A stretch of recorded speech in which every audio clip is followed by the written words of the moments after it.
The world's largest cathedral is a New York City landmark called St. John the Divine. It was built with funding from the Grand Master of the Masons of the State of New York. Using the art style of the grotesque, this sculpture next to the cathedral features sun worship, bizarre mythical creatures, and the upside-down head of Satan. There is a John Lennon quote that says, "One day the world will live as one." On the western facade of the cathedral, stonemasons have sculpted a chilling depiction of the collapse of the Twin Towers and the destruction of New York City and its landmarks. This scene was created in 1997, 4 years before the destruction of the Twin Towers on 9/11. Other recognizable skyscrapers are the Chrysler Building and the Citigroup Center. The cathedral's pillar on the left shows the Brooklyn Bridge crumbling, cars and buses falling into the churning waters, and the Statue of Liberty sinking. Beneath this horrifying prophecy is the New York Stock Exchange, with street people selling all around it. The pillar on the right depicts the 4 horsemen of the apocalypse, riding white, red, black, and pale horses that symbolize conquest, war, famine, and death. Another pillar depicts the birth of the Antichrist, who is surrounded by mummies. Below the birth is a lamb with its legs tied. The book of Revelation refers to the Antichrist as the beast, coming up out of the earth and having 2 horns like a lamb. Right below the tied lamb is a spiral vortex, symbolizing a change of consciousness. Below it are people worshiping the energy vortex of the Antichrist figure. The cathedral pillar on the left is the Jewish Kabbalah's Tree of Life. The Kabbalah is linked to the occult practices and symbolism of Freemasonry.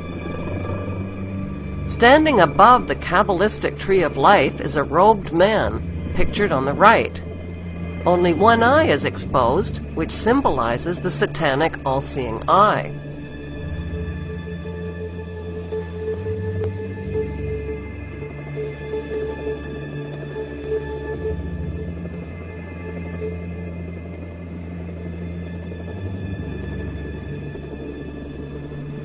Our second stop in New York City is the United Nations headquarters, which was built in 1945 and financed largely by John D. Rockefeller.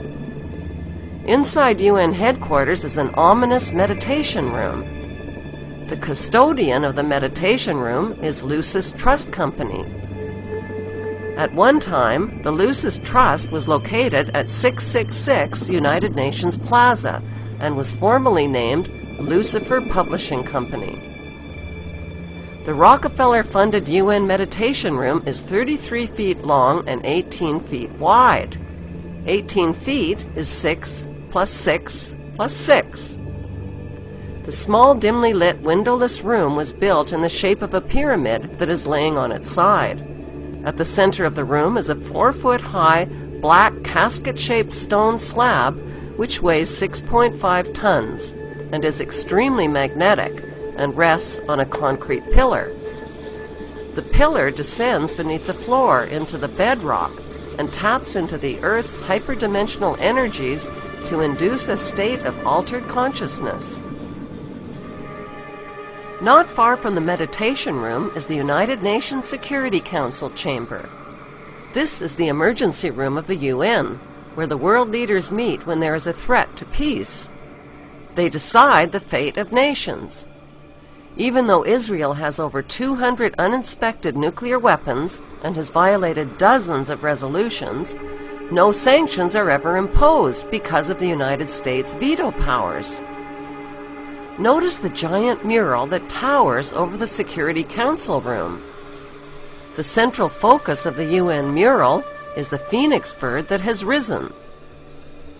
The phoenix bird is a symbol of Lucifer.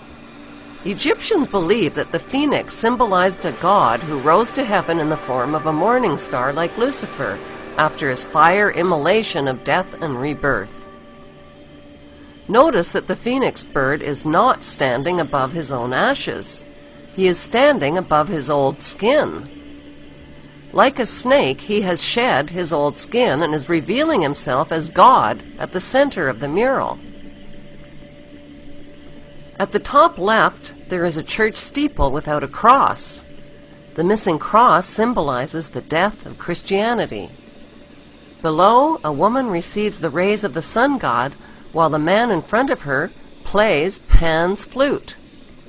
To their right are two pyramid symbols and people joined together by a long blue serpent-like claw. Below the risen phoenix, a sword is driven through a dragon beast. This represents the killing of old beliefs and religions that depicted Lucifer as a beast. The New World religion worships him as beautiful. Behind the phoenix, the ghostly figures of the walking dead are stepping into a void. They symbolize depopulation.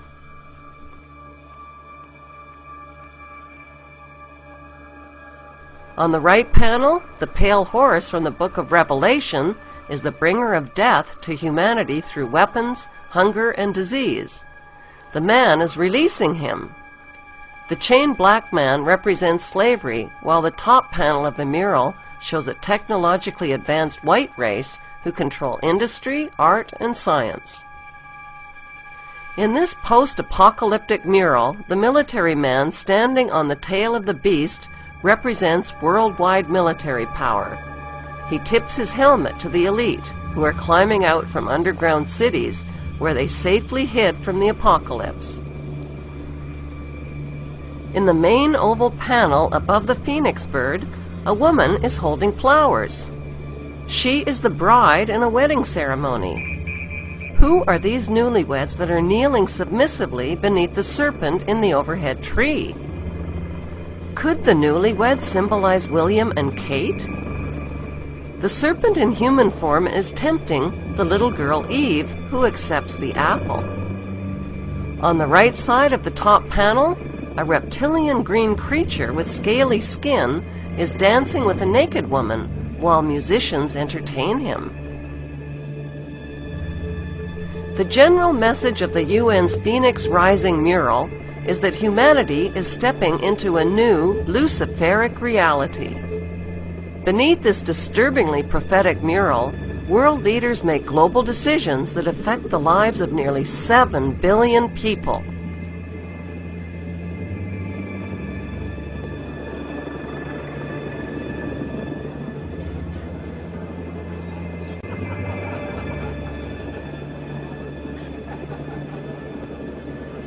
What's hard for most people to grasp is that our elected government leaders are involved in an apocalyptic scheme to enslave the masses under a world government dictatorship. How do these leaders sleep at night? How do they live with themselves?